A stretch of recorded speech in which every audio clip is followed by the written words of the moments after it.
World ma feskadus adawamla amin besima World ma feskadus adawamla amin besima World ma feskadus adawamla amin. Good morning. Hope everyone's doing well. Hope everyone's doing good. Still there. I'm still on this trod now on Leviticus 19. Not going anywhere. I still feel very strong and very motivated with these daily readings, and I think I'm even surprising myself in terms of how I've kept this up. Do you know what I mean? And it's quite a spur of the moment decision to do these public readings, so I'm still on it and no sign of waning. So give thanks for the continual motivation. So on with the reading today, Leviticus 19. Give thanks. Yahweh spoke to Moses, saying, "Speak to all the congregation of the children of Israel, and tell them, You shall be holy, for I, Yahweh your God, am holy. Each one of you shall respect his mother and his father. You shall keep my Sabbaths. I am Yahweh your God. Don't turn to idols, nor make molten gods of yourself. I am Yahweh your God. When you offer a sacrifice of peace offerings to Yahweh, you shall offer it so that you may be accepted. It shall be eaten the same day you offer it, and on the next day. If anything remains until the third day, it shall be burned with fire.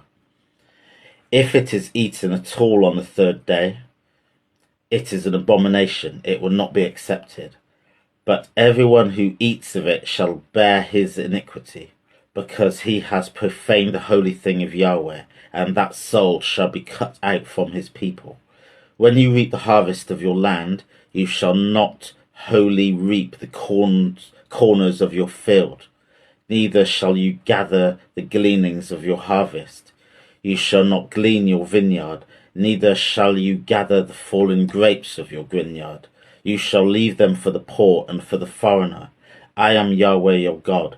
You shall not steal, you shall not lie, you shall not deceive one another, you shall not swear by my name falsely, and profane the name of God. I am Yahweh. You shall not oppress your neighbor nor rob him.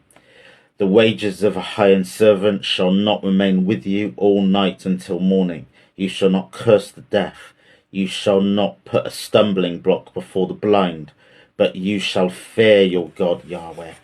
I am Yahweh. You shall do no injustice in judgment. You shall not be partial to the poor, nor show favoritism to the great. You shall judge your neighbor in righteousness. You shall not go around as a slanderer among your people. You shall not endanger the lives of your neighbor. I am Yahweh. You shall not hate your brother in your heart.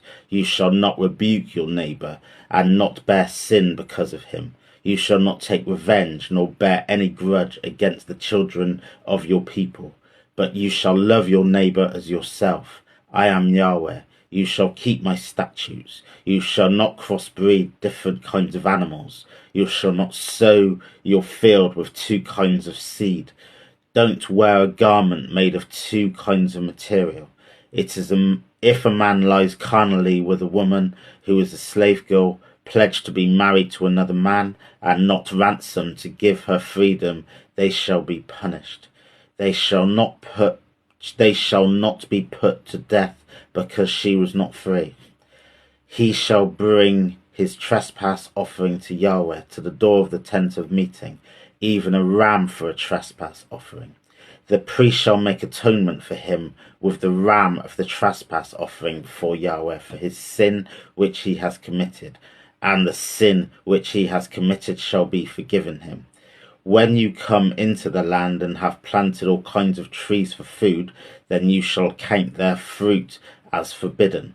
For 3 years it shall be forbidden to you, it shall not be eaten.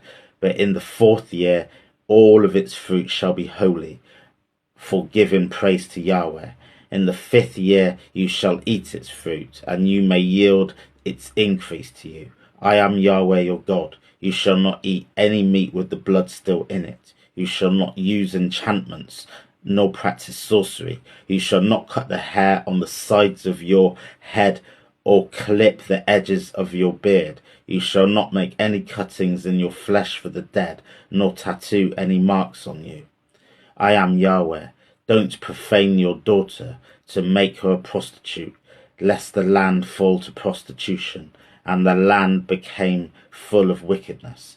You shall keep my Sabbaths, and reverence my sanctity. I am Yahweh.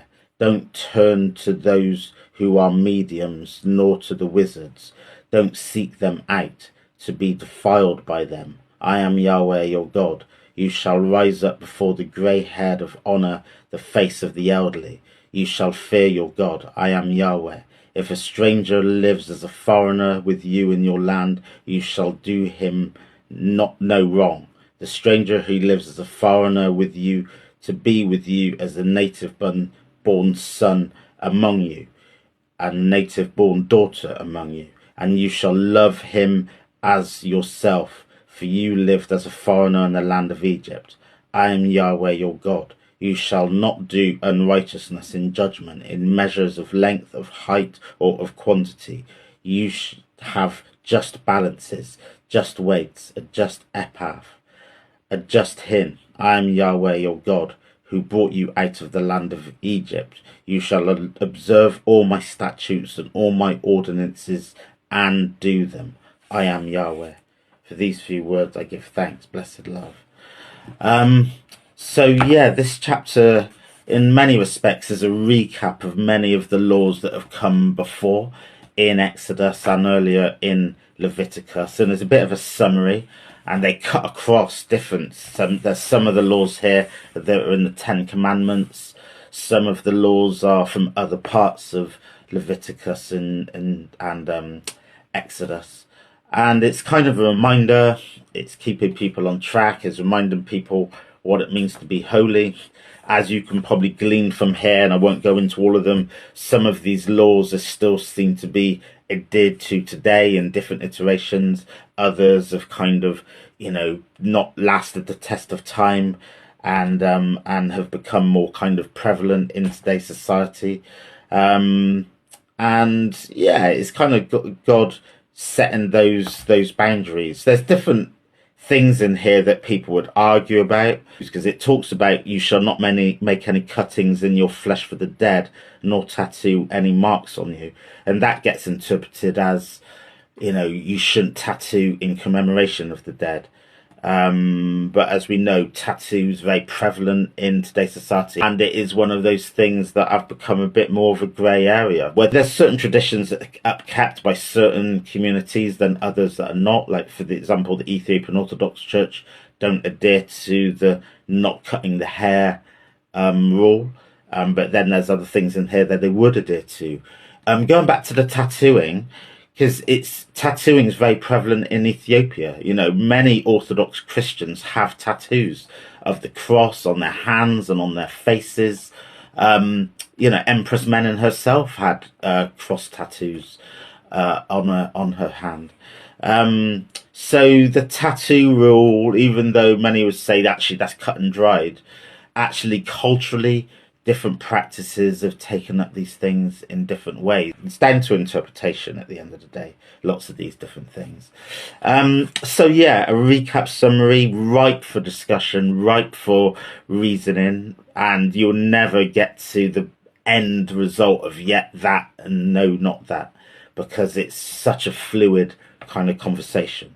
And I believe when it comes to things like this, we have to just come at it as sincerely as we can, taking counsel and advice from others, but also, it's coming at life with trying to do your best. No man's perfect, no woman's perfect, and trying to live to all of the laws, particularly in the Old Testament, I think would be extremely challenging.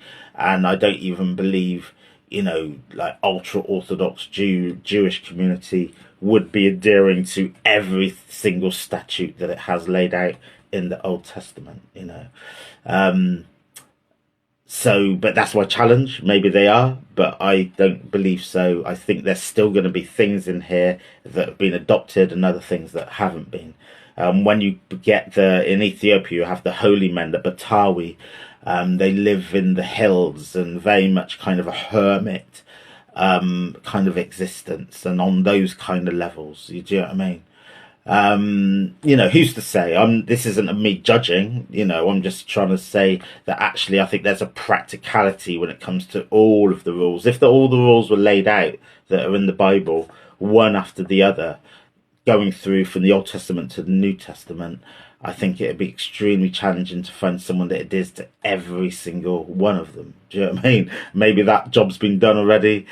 Maybe that's a job for Chat GPT to list every rule that was in the Bible.